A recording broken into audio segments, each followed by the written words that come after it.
Hi, and welcome to this week's Thursday Thoughts. I'm Sarah Hammaker, and I'm glad you joined me. More and more parents are forgetting that their homes are, their homes. They are allowing children to dictate what state the child's room can be kept, how much time the child spends in that room alone. Especially in the teen years, parents seem to be at a loss on how to respond to blatant disregard to curfew and other house rules, including cell phone usage.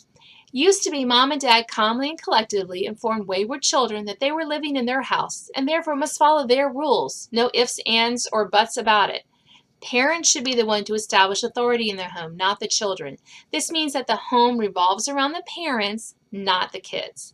But nowadays, parents are flummoxed by children who say they can keep their room how they want to because it's their room, by kids who want to drive completely how the family operates, and by teens who say parents can have no say in their personal lives, including their cell phone usage or computer usage.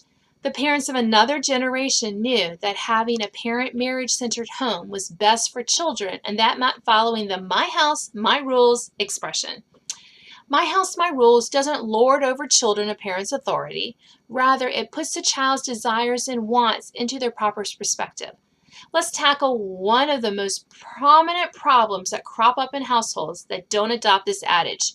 Who owns the child's bedroom? Now, a child doesn't pay rent or mortgage. A child doesn't buy groceries or the majority of things he needs, clothes, shoes, school supplies, etc. Therefore, a child isn't entitled to his own bedroom. We as parents graciously allowed our children to occupy rooms in our home, but that doesn't mean that our children can do as they wish with their possessions in a room that we technically own. Especially during the teen years, parents seem unable to counter arguments that posit a teen has sole possession of said room and therefore can keep it as slovenly as he wants.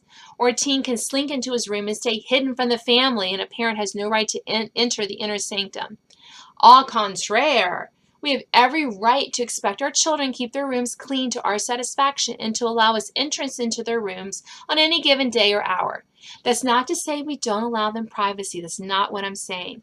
But there's a vast difference between privacy and antisocial behavior. We have also have every right to expect our children to adhere to our curfew conditions. As our teens age, we should be giving them more and more leeway in setting their own curfews, as long as they come in when they say they will. This means that if an older teen who has proven herself faithful in meeting your curfews should be allowed to say, Mom, I'd like my curfew for Friday to be 1 a.m. You could certainly grant her that privilege with the understanding that she comes in at 1:01 a.m. She's broken her own imposed curfew and that consequences will be leveled as a result. This also branches into cell phones. If you're paying the bill, you own that cell phone. Your daughter, your teenage son, whoever it is, they do not own that cell phone. If they're using it in your house, you have every right to say, these are the rules of the cell phone, and every right to expect them to follow it.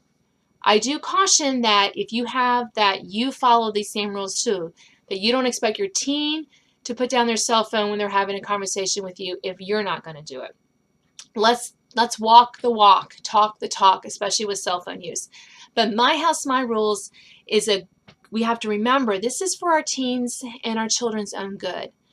We need to help them learn that they do have certain rights, sure, but they're within the context of the family.